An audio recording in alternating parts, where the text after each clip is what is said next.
March of the Machines is just around the corner, and today we'll be going through my top 5 white cards of the set for Standard. Let's get into it.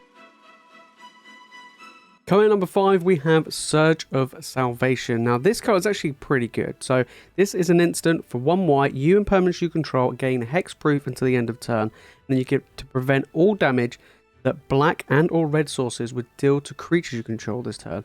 This is more of a sideboard card rather than the best of 1 scenario. This is actually pretty good, right?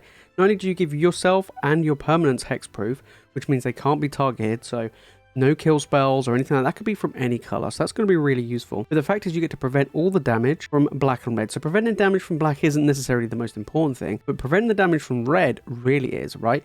You get to stop things like Brotherhood's End. You get to stop things like Burn Down the House from just killing all of your stuff. And even End the Festivities, which, you know, we know Mono Red loves to play, especially if you've got a bunch of little 1/1 tokens from your wedding announcements or anything like that. You get to protect them all. But, you know, giving yourself and your permanents hexproof for just 1 white mana is very, very strong. Now, this necessarily won't be in a mono white deck. This could be played in a variety of white decks just for that small cost of 1 white mana, which is very, very useful.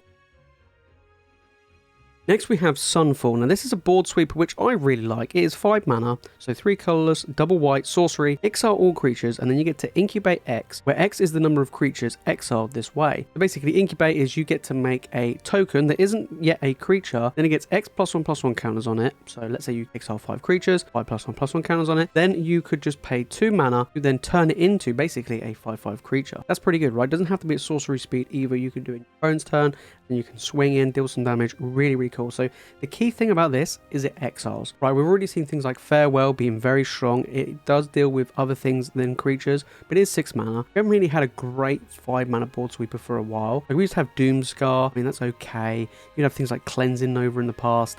Again, not the greatest, but Sunfall being able to just exile stuff is very, very key, especially when you have things like Gix's Command allows your opponent to bring back stuff, or even the Abandoned Mire to recur stuff from their graveyard. Being able to exile it is very, very nice. You know, they play a Titan of Industry, field counters on them, you can get rid of it. They have Sanctuary Warden, again, field counters, you can just get rid of it. So this is a really, really good board sweeper for control decks. I mean, whether or not that be blue-white control, black-white control, Esper control, anything that wants to play white, really, really good. And you get a creature out of it. You know, you do get a creature. Your opponents just absolutely swamp the board.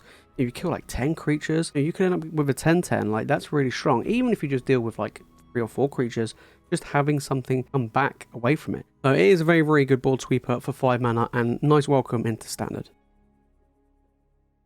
Then at number 3, I've put Boon-Bringer Valkyrie in at number 3. So it is a 5 mana creature, 4/4, and it has flying, first strike, lifelink, and then it has backup 1. When this creature enters the battlefield, you get to put a +1/+1 counter on target creature. If it's another creature, it gains the following abilities into the turn. So here's the really cool thing about this. So we've had things like Baneslayer Angel. We've had things like Lyra Dawnbringer, which are basically 5 mana, 5/5, flying, first strike, lifelink. Pretty good, right? So you could make this basically a Baneslayer Angel. You could potentially buff another creature to get in for some really good points of damage. We've seen things like the Steel Seraph come in and give stuff like Vigilance, Lifelink, Flying, you know, each and every turn. But that one turn, you could play this. Maybe you can get in for some good amount of damage. Being able to give something Flying, First Strike, and Lifelink, and a +1/+1 counter isn't that bad. You know, could you imagine you give this to your Adeline or something like that? Now all of a sudden your Adeline's not just buffed, but you're swinging in for a ton of damage and with that lifelink. But even just as a 5 mana, 5/5 flowing first strike lifelink is just backbreaking against aggressive decks, right?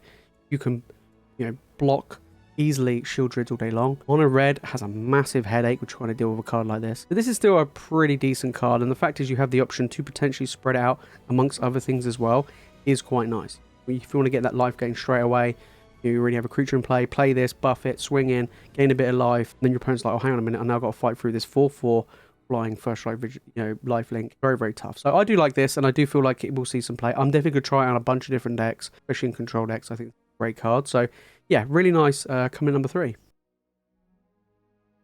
Number 2 now, we have the brand new Elspeth, Archangel Elspeth. It is a 4 mana planeswalker, 2 colorless, 2 white. I really like the artwork. I think it's fantastic. Brilliant card, right? So it starts with 4 loyalty, +1, you get to make a 1/1 soldier with lifelink. Pretty good. Protects itself, Lifelink, okay, it's quite handy, right? -2, you get to put 2+1/+1 counters on a creature. It becomes an angel in addition to its other types, and then it gains flying. That's really, really cool. The fact is you can not only just buff a creature, but making it evasive, very, very cool. And then -6, you get to return all non-land permanents from your graveyard with mana value 3 or less to the battlefield. That's huge. Wedding Announcements, Reckon of Bankbusters if they get destroyed, anything like that, even just Spirited Companions, right? It doesn't have to be white cards. It could be anything. You know, you could play this in a black-white deck. You know, you can bring back some really cool stuff there, maybe a Graveyard Trespassers and things of the sort. You could play this in a Mardu deck. You bring back your Blood Tithe Harvesters as well. There's so many different ways you could do it. You could even bring back, you know, Fable the Mirror Breaker. How cool is that? So you can bring back a ton of amazing stuff. Making tokens, very, very useful. Lifelink, very nice. This is very reminiscent of the original Elspeth Knight Errant, which made a token, it gave something flying, right? But instead of returning stuff from the graveyard, it was able to give stuff indestructible. I like this one. I do kind of feel like they should have had 4 abilities, as this is supposed to be like Elspeth's awesome moment, you know, ultimate form. But this is still a decent Planeswalker. It is going to compete alongside the Wandering Emperor for the time being. I think when Kamigawa cycles out, then Elspeth is going to really shine. But I do feel like this is still a really good Planeswalker, and I'm definitely going to play it in a bunch of different decks. Mono White is one of the strongest decks right now, and this fits, you know, quite nicely in there if you want to go for a kind of a more aggressive style. So yeah, I do really like that. And finally, at number 1, we have Elesh Norn. This is a powerhouse. So we had Elesh Norn, Mother of Machines in last set. Very good in Commander, of course, but it's not the, hasn't really hit home in Standard. But this one, however, this is strong. So we got 4 mana for a 3/5 Vigilance. Okay, whenever a source an opponent controls deals damage to you or opponent you control, that controller must lose 2 life unless they pay 1 mana. So basically, ward 1 or pay 2. That can be backbreaking. You know, 3/5 Vigilance, 4 mana is good in of itself. That is very strong. Then you get to pay 3 mana, 2 colors and a white, sacrifice 3 other creatures, which isn't that difficult. You get to exile her, and then you get to flip her. And then when you flip the Elesh Norn, you get the Argent Etchings. This is a really, really strong card. So the first mode of this saga is you get to incubate 2 5 times. So basically you get to make 5, potentially 2/2s, because you then get to transform them all. So you could also have some incubator tokens already, but this one straight away, basically you flip her, you get 5 2/2s. Pretty good. That's pretty good. You know, you get a bunch of tokens. You've just sacrificed some creatures to get a bunch of tokens. Cool. Then, next mode, creatures you control get +1/+1 and gain double strike. Not just your tokens. So that means, you know, all your other creatures are going to get buffed. Your tokens are now going to become 3/3 double strikers, ton of damage, awkward to block for your opponent. And then the final mode is you get to destroy all other permanents except for artifacts, lands, and Phyrexians, and then you get to flip it back into Elesh Norn. Wow, that is incredible. So you have basically a one-sided board sweeper, right, which is absolutely incredible. You know, you're destroying planeswalkers, creatures, you name it, and you get to have all these tokens and creatures lying around, and an Elesh Norn to do it all over again. This is an incredible card. Now, you do need lots of stuff to get your tokens out to transform Elesh Norn, but nonetheless, this is still a really good card. So maybe Wedding Announcement to get a bunch of tokens out. Even use Spirited Companion, kind of like creatures which kind of have their use already, and you kind of get out there and you can just get rid of them. So I think this is really, really strong, and I think it will see play in the Standard format. There you have it, guys. Those are my 5 top picks for white cards in March of the Machines for Standard.